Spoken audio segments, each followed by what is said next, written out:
proceder a hablar de los procesos propiamente que se desarrollan con gases ideales, es importante que focalicemos nuestra atención en esta pequeña y breve plática a la termodinámica. La termodinámica es la ciencia que de alguna manera nos sirve de árbitro para decidir cuando un sistema de maquinaria o un sistema que se nos ocurra es factible o no. La termodinámica está posicionada, para decirlo brevemente y decirlo de la manera más sencilla posible, sobre 4 leyes fundamentales. La primera es la ley cero. La ley cero de la termodinámica nos refiere al concepto de temperatura. Cuando nosotros pensemos en temperatura, hemos de pensar en promediar de alguna forma que se nos ocurra, promediar la energía cinética molecular de nuestro sistema. Un sistema con gran agitación molecular exhibiría muy altas temperaturas y un sistema con muy baja actividad molecular reflejaría una temperatura muy baja. Ahora, si dos sistemas tienen actividad molecular, llamémoslo de esa manera, equivalente, estarían en equilibrio térmico o a la misma temperatura. La ley cero de la termodinámica nos dice lo siguiente: si tenemos un objeto A que está en equilibrio térmico con uno B y ese mismo está en equilibrio térmico con otro C, la consecuencia es que entonces B y C también están en equilibrio térmico.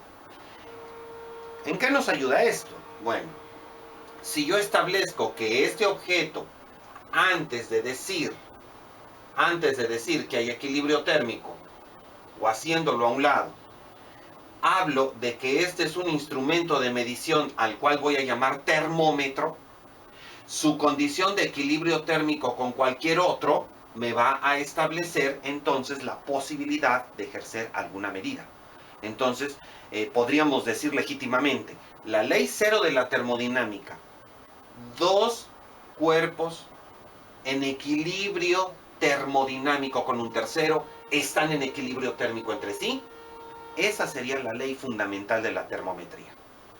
Ahora, en un segundo punto, deberíamos hablar, pero muy en esta reflexión rápidamente, de la primera ley de la termodinámica. La primera ley, que no es otra cosa sino la conservación de la energía, nos permite relacionar mediante una sola ecuación a la cantidad Q, que es la transferencia de calor que existe en un proceso, con lo que le llamamos cambio de energía interna y lo que llamamos trabajo mecánico. La primera ley de la termodinámica, en términos muy concretos, nos establece que el calor que entra a un sistema va a darnos como consecuencia un cambio de energía interna del mismo y algún trabajo producido. Entonces, este cambio de energía interna, cada sistema tendrá su forma de medirse. Si tuviéramos un gas ideal, que es un sistema sobre el que hablaremos brevemente también, en el gas ideal, el cambio de energía interna es directamente proporcional a sus cambios de temperatura. Eso sería como una definición de gas ideal. Gas ideal es aquel sistema cuyo cambio de energía interna es directamente proporcional al cambio de temperatura. Pero para que sea legítima la igualdad, necesitamos una constante, porque hablamos de proporcionalidad directa. Dicha constante se llama capacidad calorífica a volumen constante, que en su momento, en sucesivos momentos, estaremos hablando de ella. ¿Qué es? Pero si en este momento podemos entender que el cambio de energía interna del gas ideal es directamente proporcional a su cambio de temperatura, ya tenemos territorio avanzado para poder establecer dicha primera ley de la termodinámica. Ahora bien, tendríamos también, en una reflexión rápida, que hacer referencia a la segunda ley. La segunda ley es restrictiva y es la ley que nos va a decir contundentemente cuando una máquina es posible o no lo es. Tiene dos enunciados fundamentales que rápidamente ustedes podrán darse cuenta que quieren decir. En su primer enunciado, la segunda ley de la termodinámica nos dice contundentemente: un sistema cuyo único efecto sea transferir calor de una fuente fría a una caliente, aquí está el calor, déjenme repetir, un proceso cuyo único efecto sea la transferencia de calor de una fuente fría hacia una caliente es imposible. Es imposible. O sea, no puede suceder que el calor fluya espontáneamente de lo frío a lo caliente. Lo que sí va a pasar espontáneamente, sin que nos cueste nada, eso sí va a suceder, es que si yo tengo aquí un objeto caliente y acá tengo uno frío, sin que me cueste nada, el calor va a fluir espontáneamente. Pero lo que nos dice la segunda ley de la termodinámica es que un proceso que solo tenga este efecto es imposible. Si queremos que eso suceda, entonces necesitamos refrigerar, pero refrigerar implica gastar energía. O sea, ¿quiere usted extraer calor de lo frío para enviarlo a lo caliente? Bueno, sí será posible, pero no espontáneamente. Va a suceder si y solo si agrega usted trabajo mecánico de por medio al sistema. Si nosotros invertimos en trabajo, pues entonces es posible. Si no fuera así, el refrigerador sería gratuito y sabemos que eso no se puede. Entonces, en este sentido, tendríamos que reflexionar muy seriamente sobre el significado de la segunda ley porque nos hace pensar inmediatamente en máquinas que son posibles y máquinas que no lo son. Existe otra forma de presentarles la segunda ley de la termodinámica, que es la siguiente. Un proceso cuyo único efecto sea convertir la totalidad de calor, todo, en trabajo, es imposible también. Es decir, si nosotros extraemos calor, es imposible convertirlo totalmente en trabajo. La segunda ley de la termodinámica no nos lo permite. Estas ideas son fundamentales porque si nosotros estamos pensando, por ejemplo, en una máquina que pudiera estar, por ejemplo, sirviéndonos como estufa y a la vez ese mismo calor de la estufa aprovecharlo para refrigerar y que fueran los dos sistemas a la vez, sería imposible.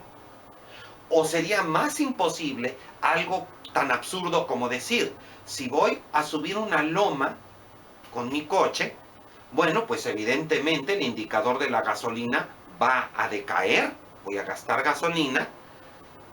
Si alguien me dice que inventó un proceso en el cual a la hora de bajar la colina se rellena el tanque, o sea, al subir se vacía y al bajar se rellena, sería imposible. Está violando la segunda ley de la termodinámica. Y podríamos hacer una reflexión en la cual nosotros demostrásemos por qué no es posible. La segunda ley entonces va a ser el árbitro de la ciencia, la que nos va a decir qué máquinas, a nosotros como ingenieros nos va a decir como máquinas cuáles son posibles y cuáles no son posibles. La tercera ley de la termodinámica, mencionada rápidamente, nos habla de que no podemos llegar a lo que llamamos cero absoluto.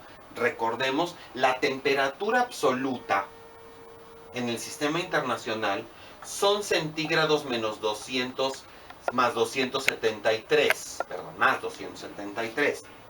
El cero absoluto, esta la expresaríamos nosotros en kelvins. El cero absoluto el cero absoluto sería 0 kelvins. Bueno, la tercera ley nos dice, no podemos llegar al cero absoluto en un número finito de pasos de refrigeración. Entonces, aquí está un límite de la física. Nada, así como nada se puede mover a la velocidad de la luz, de acuerdo a la ciencia, a la física, tampoco puede existir un sistema a 0 Kelvin. Entonces, esos argumentos que brevemente nosotros estamos poniendo aquí son la línea temática de la termodinámica. Pero la termodinámica, para poder existir, requiere sistemas. El que más hemos buscado para hacer automóviles, para hacer aviones, para hacer motores, ha sido el gas ideal. Y el gas ideal no es otra cosa sino un conglomerado de partículas, que confinamos en un volumen. Ahí las confinamos, pero tienen una serie de propiedades realmente fantásticas. Pero muchos gases se aproximan a esa serie de propiedades fantásticas. Primera propiedad, que los golpes que realizan entre ellas son perfectamente elásticos. Es decir, cuando las partículas chocan entre ellas, hay conservación de todas las variables mecánicas. Los choques son perfectos. Segunda propiedad, son tan pequeñitas que no ocupan volumen, lo cual obviamente no es así, es una aproximación que hacemos. Y la tercera, las colisiones que realizan contra las paredes son perfectamente elásticas también. Con todas esas suposiciones, muy pocos gases satisfarán los requerimientos de gas ideal, pero los que lo hacen tienen una propiedad. Si yo tengo una temperatura constante, la temperatura del gas la mantengo constante, si aumento la presión, como digamos en un globo, aumento la presión, para poderlo lograr ese aumento de presión necesito disminuir el volumen y viceversa. Entonces, la presión es inversamente proporcional al volumen, a temperatura constante. O sea que la presión es una constante sobre volumen, o lo que es lo mismo, presión por volumen igual a constante. Boyle y Mariotte ponen esta ley en condiciones a temperatura constante. Si nosotros ahora decimos un gas ideal, pero a presión constante, bueno, si la presión es constante, puedo pensar entonces en el volumen y la temperatura. Si mi temperatura aumenta, pues es natural pensar, al calentar, al tener mayor temperatura, que haya un mayor volumen. Hay una proporcionalidad directa. Entonces, temperatura, pues hay una constante por aquí, por volumen. Y si ahora dejo el volumen constante, pues entonces la temperatura también me va a quedar directamente proporcional, pero ahora sería a la presión. Más temperatura, más presión, a volumen constante. ¿Cómo poner todas esas ideas que hemos hecho llover? ¿Cómo ponerlas en una sola ecuación? Bueno, pues la manera más común, más simple, es poner la que le llamamos la ecuación de estado del gas ideal. Aquí hay una constante de proporcionalidad que tiene que ver con las características de cada gas. Y hablaremos de ella en un momento. Pero aquí vemos resumido precisamente lo que queremos. Aquí tenemos, si pasásemos nosotros cualquiera de los dos, presión o volumen, pues aparece la proporcionalidad inversa, pero aquí vemos nosotros, el volumen proporcional a la temperatura directamente, la presión directamente proporcional a la temperatura, y cuando la temperatura es constante, la proporcionalidad inversa de presión y volumen. Entonces, esos pequeños experimentos hipotéticos que platicamos rápidamente se resumen en la ecuación de estado. La ecuación de estado, entonces, ¿qué es? Es el resumen rápido de las propiedades del gas ideal. Solamente debo decir que N se llama número de moles. Nosotros tomamos los gramos reales de gas sobre la masa molecular que viene en la tabla periódica. Eso es el número de moles. Depende de cada gas. Y la R es la constante universal 8.314 joules sobre mol Kelvin.